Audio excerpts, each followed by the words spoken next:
Welcome. Welcome to Mind Change. This is Antoine Lee, and I got a question that I wanted to address to encourage those of us who are single. And the question was very specific, and I really felt compelled to address it quickly.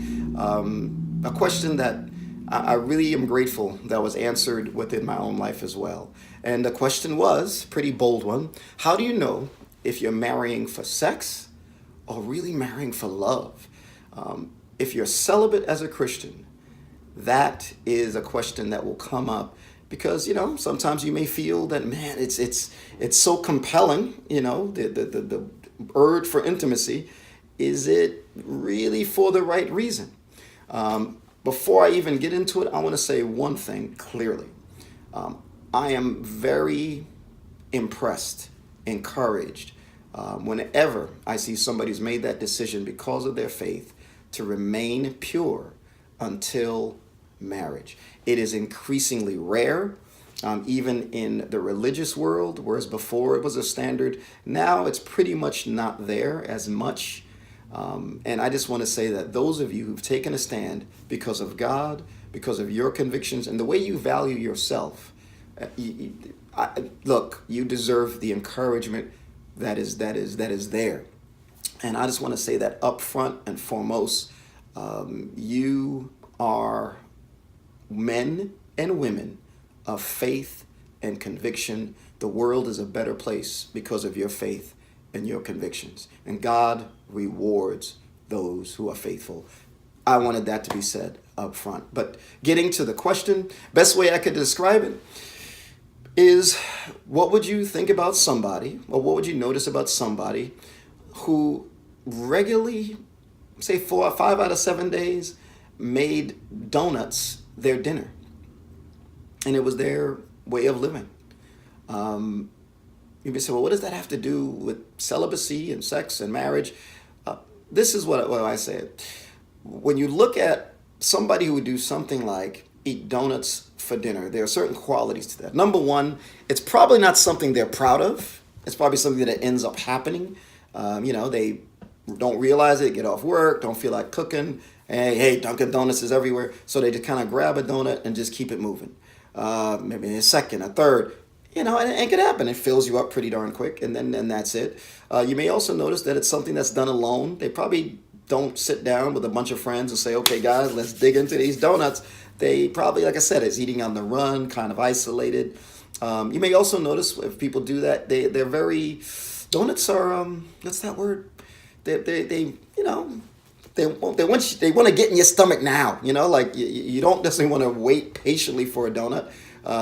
You just want to order it, grab it, get it, and just stuff it down. Oh, you're working. It happens to be there in front of you. Not a lot of preparation or patience involved in donuts. And that lifestyle, that way of thinking, the not being proud, the isolation, the kind of impulsiveness, is a great way of looking at, is my engagement based on love, or man, am I moving it maybe just because of the drive for intimacy? Because here's the goal, that if you're a Christian and you're single, the goal is to have and to find a mate and to have a marriage that is characterized by being intentional and value based. In other words, you're getting married because you love God and you want to honor God with your life. And so you're getting married to somebody to represent Christ as a married couple. You're getting married because you value marriage. You're getting married because you value this person, and you really together want to have a faith that honors God. But it's based on values. It's based the same thing with if you have a child. You have a child not because you just would like to dress things up in pretty clothes. You do it because of your values of wanting to be a parent and bring and raise an adult in this world. So it's value based. That's your goal. It's based on your convictions more than anything else. And second goal is your relationship. You get married in community. Marriages need to be in community, church community, family. Marriage is not something that's done in a corner. It's not something that's done isolated. It takes a community to support and encourage, and it's done as part of a family thing. Same way we eat meals together. A marriage, there's no fear. When you're engaged to the person that you love based on values in community, you're not paranoid about losing the person. You're prepared that if something isn't the best, maybe this won't happen, and that may give you some sadness and some fear. But at the same time, you're not, frantic, kind of always trying to make the person stay. You're focused in on, man, there is no fear in love. There is no paranoia in love. There's no, I better do this or. And so you're getting married and there's no fear about it. You're trusting. You're trusting God. You're trusting that, man, if this person is not the best, hopefully it'll become clear. Other than that, if it's not clear, if it's clear that this is the one for me, I'm going to go forward, but I'm not fearful. I'm not desperate in that sense. And that's your goal. That's what you want to be able to have as your goal. So simply some questions just to consider. 3 questions as far as giving you some next steps in answer to the question, am I marrying for sex or am I merely marrying for love? One, is the relationship something you're proud of? Do you notice your spouse and you are clearly, boldly proud of your relationship? You're telling your close friends and family. There's no secrecy about it. There's no, God forbid, well, he doesn't really introduce me to his family, or he doesn't know anything about my family or my church. Or if there's that kind of you're not so proud of it, then you may have different reasons. Well, people won't understand. But you got to have some questions. Are you proud, boldly proud of your relationship? Number 2, are you afraid of losing the relationship if there's, let's say, no speed or no things happening on a deadline? Does the person imply, or do you just feel that unless I do X, Y, Z on a certain timetable, I may lose them? I may lose them. So man, if we're scheduled to get married in July, and I don't know, the pressure's on, and man, we really want to be intimate. Let's make it March. Even though we just got engaged in February.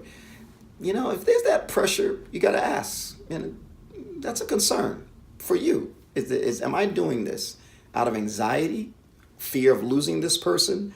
Or am I doing this because I love them? And then related, do you notice your values and boundaries the line keeps moving? Whereas before you said, I would never allow this.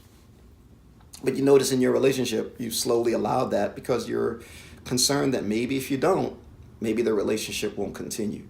So if your values keep getting moved back, things that you stand by and teach and agree with, all of a sudden for you, the standard is different. You kind of rationalize it, kind of get around it. Don't feel the best about it, but you do it. That changing, pushing the line back, the things that you said I would never do, you end up doing in the relationship, and now you kind of feel locked in. So well, man, I did this already, might as well go hold away. Those are signs that maybe you want to be concerned about. And so I hope these next steps help you think about those questions. Think about that analogy. Donuts for dinner. What kind of lifestyle would lead to that as opposed to a healthy diet of McDonald's? Joking. No, not McDonald's. But thank you. This is Antoine Lee. I hope this helped. Please give me any feedback and hope you're having a great week.